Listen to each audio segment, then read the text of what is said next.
then you have got reflection of a ray, and then you have got transmission of a ray. You don't know how much of the amount is reflected and how much it is transmitted. So it might be 80-20 or 20-80, right?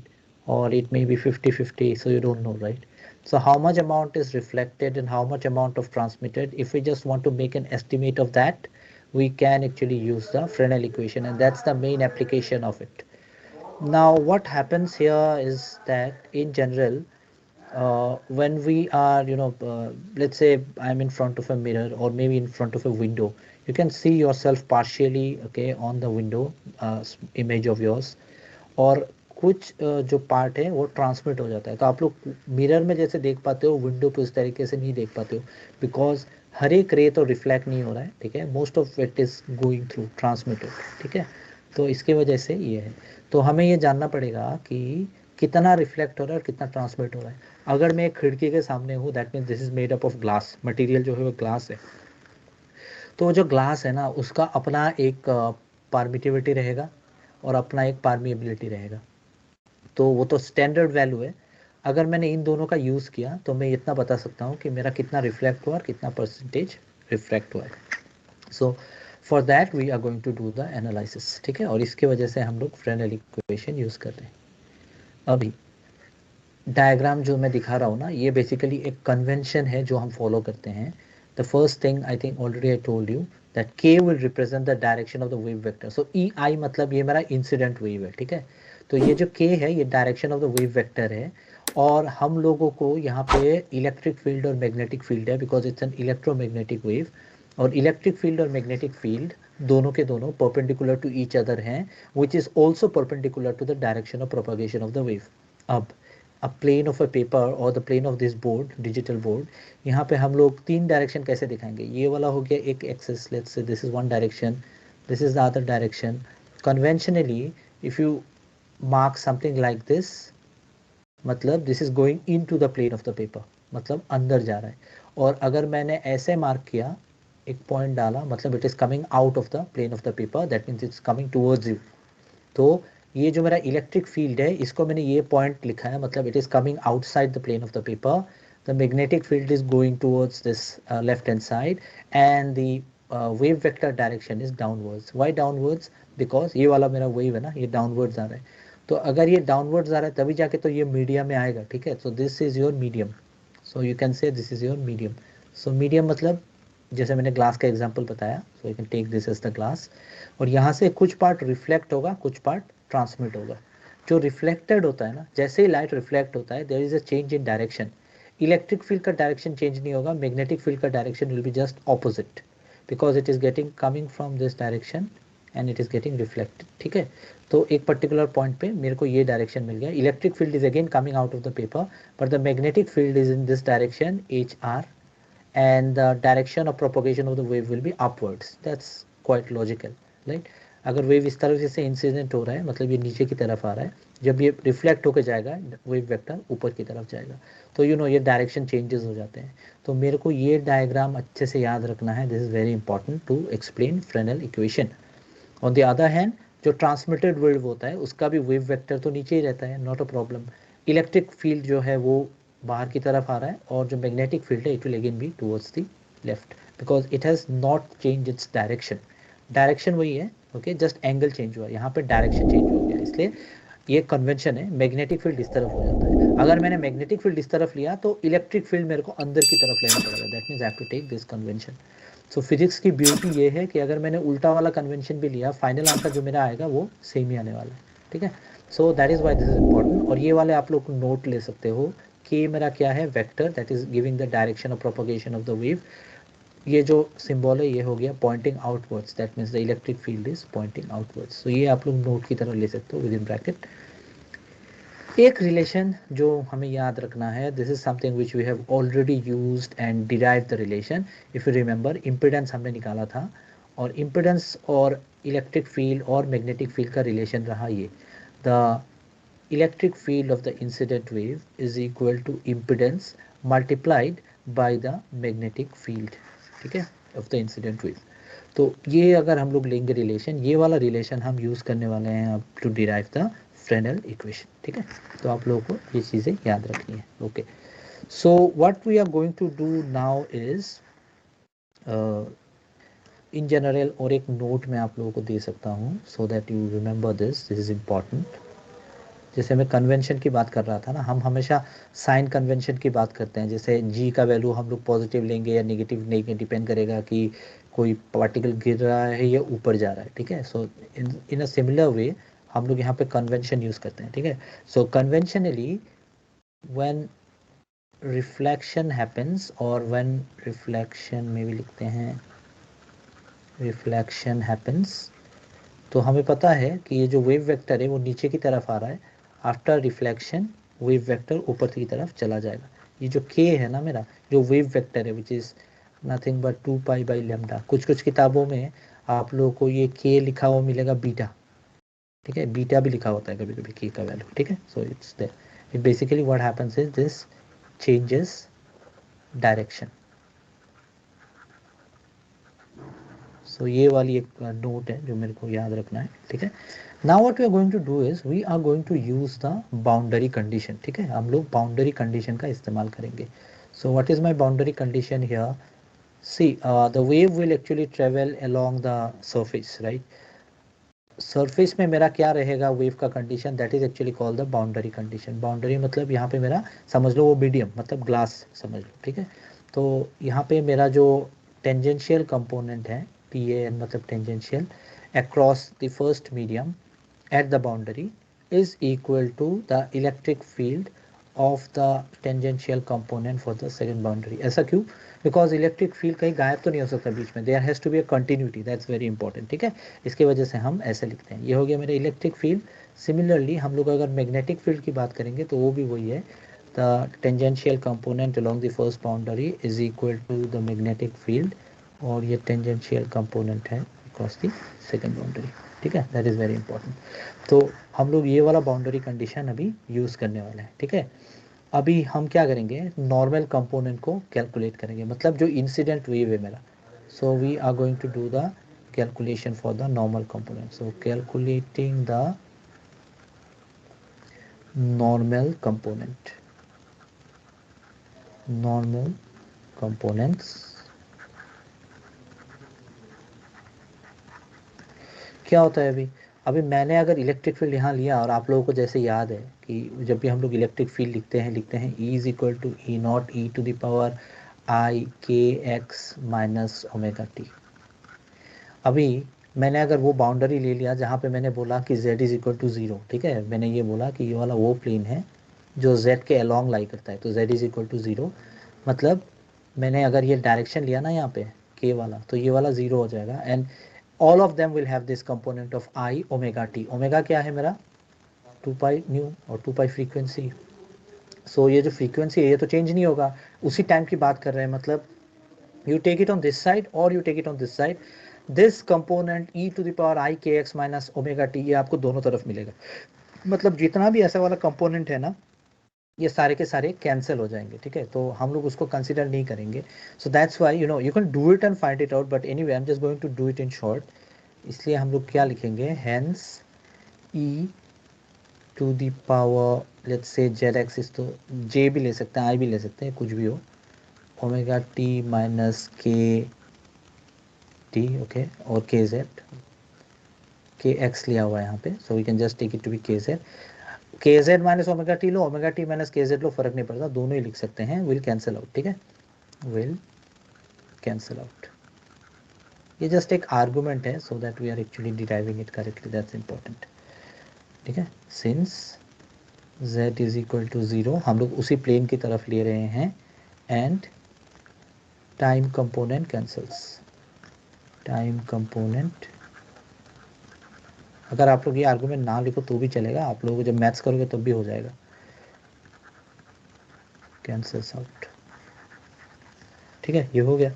इसका मतलब अभी हम क्या करेंगे, हम लोग medium bye medium calculation करने वाले हैं। तो first thing is in medium 1, तो अगर हम लोग पिछले वाले पेज में जाएंगे तो ये मेरा मीडियम 1 है, ये मेरा मीडियम 2 है।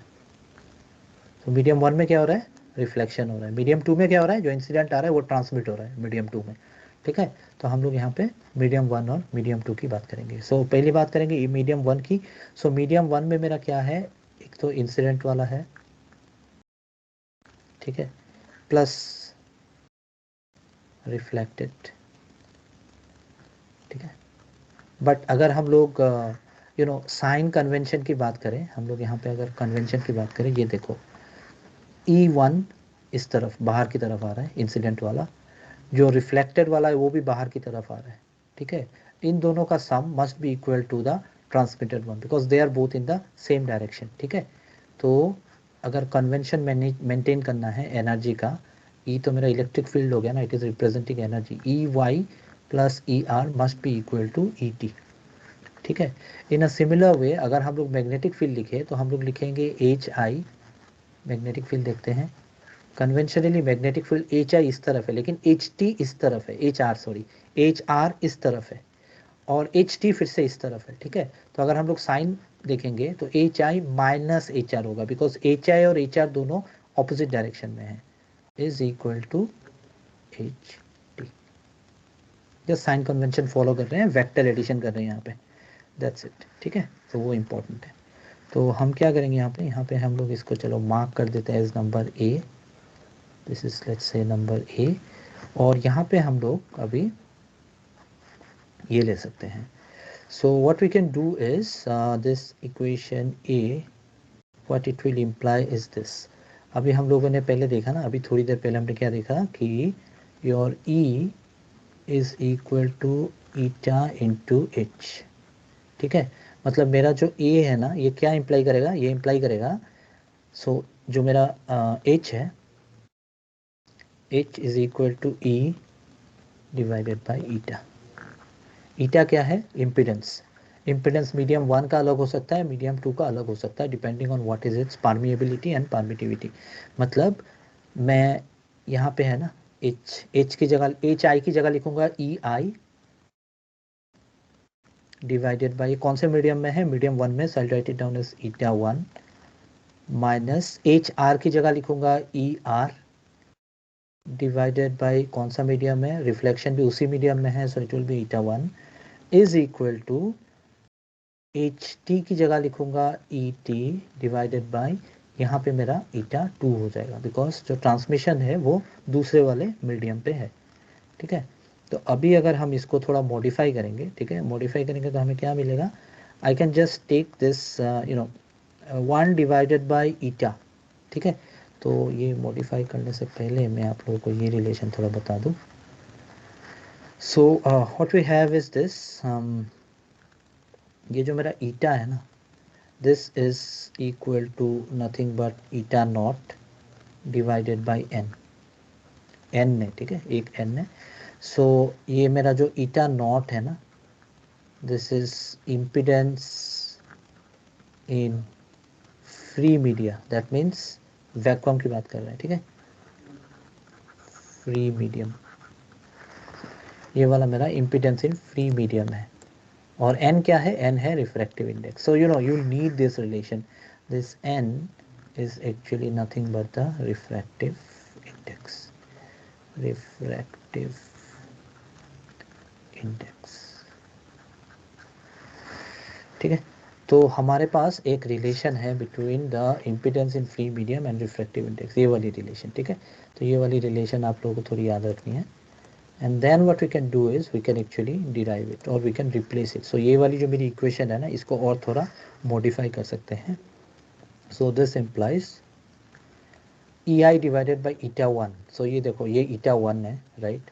सो दैट मीन्स अगर eta is equal to eta naught by N है, तो ईटा जो रिवर्स अगर लेंगे, okay, this would be equal to nothing but N refractive index divided by eta naught, refractive index in the first medium, right, n1 divided by eta naught लिख सकते हैं।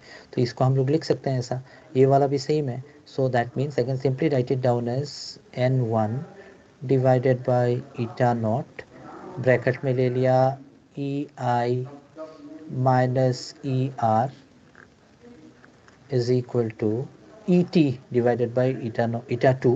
सो ये वाला होगा मेरा n2 divided by eta not into E t। तो क्या हो रहा है मेरा, ये वाला कैंसिल, ये वाला cancel. That means we are going to have a relation between the refractive index of the two media and the electric field component of the incident wave, the reflected wave and the transmitted wave.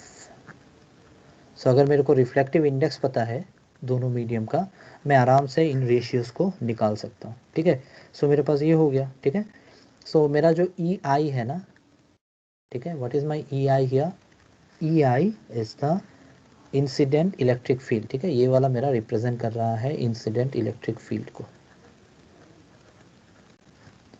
Electric field. Definition क्या था, definition ये था कि incident electric field समझ लो और transmitted electric field, इन दोनों का कुछ रिलेशन है. क्या रिलेशन है वही हमें निकालना है. What is this relation, we have to find out.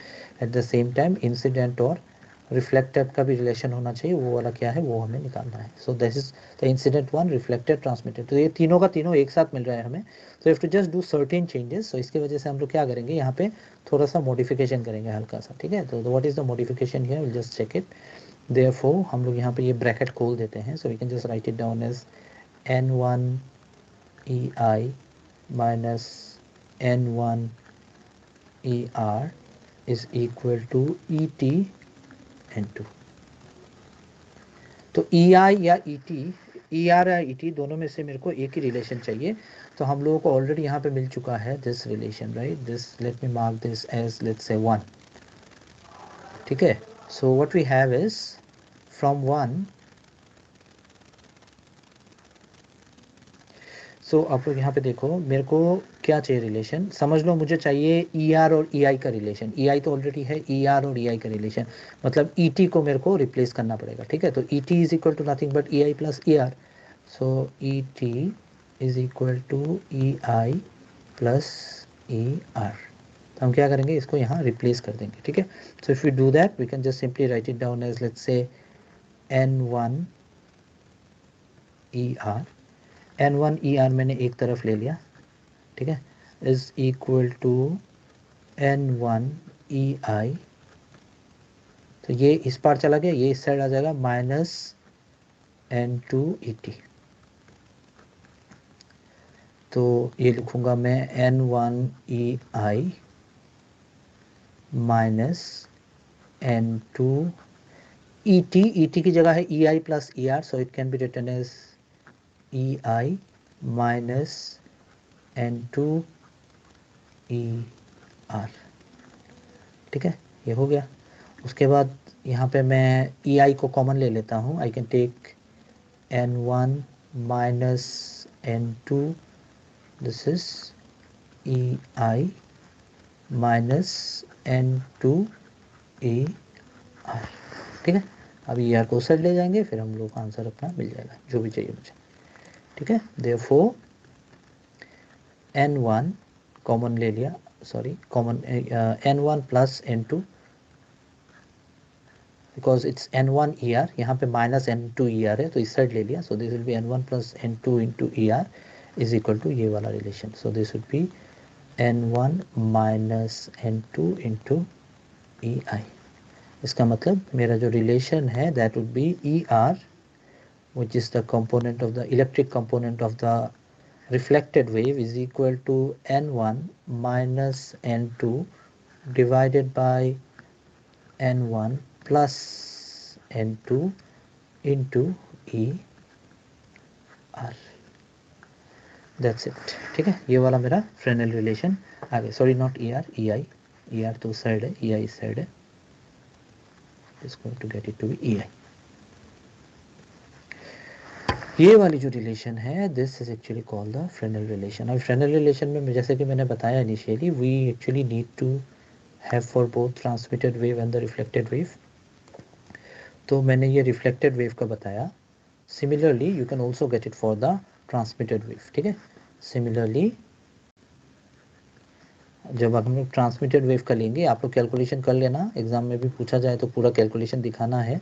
ET लेना है ना, मतलब हम लोग यहाँ पे जैसे लिया है ET is equal to E I plus E R, हमने उस जगह पे E R is equal to E T minus A I ले लेना है, इसके बाद ईटी वाला रिलेशन आ जाएगा। So ET would be nothing but 2 times of n1 divided by n1 plus n2 into e आई, ये वाला आएगा आप लोगों का दूसरा रिलेशन, ठीक है। तो this will be your second relation. So you have to derive these two relations and these are actually called the Fresnel equation. So अगर मुझे रेशियो पता है between the electric field of the incident wave and the transmitted wave, I can estimate that कितना percentage transmit होगा और कितना percentage reflect होगा। कैसे? बिकॉज यहाँ पे मेरे को रिफ्रैक्टिव इंडेक्स ऑलरेडी पता है, this is already a known quantity, so we can do it in this way, ठीक है। बीच में मैंने एक बात बताई थी जिसके बारे में मैं थोड़ा और क्लैरिफिकेशन करना चाहूँगा अबाउट दिस, ये वाली कंपोनेंट। अगर मैंने एक इलेक्ट्रिक फील्ड लिया तो मैंने मान लो मैंने यहाँ पे लिख दिया नॉट ई आई क्यों लिखूँ मैं ऐसे लिख सकता हूँ E I plus E R is equal to E T.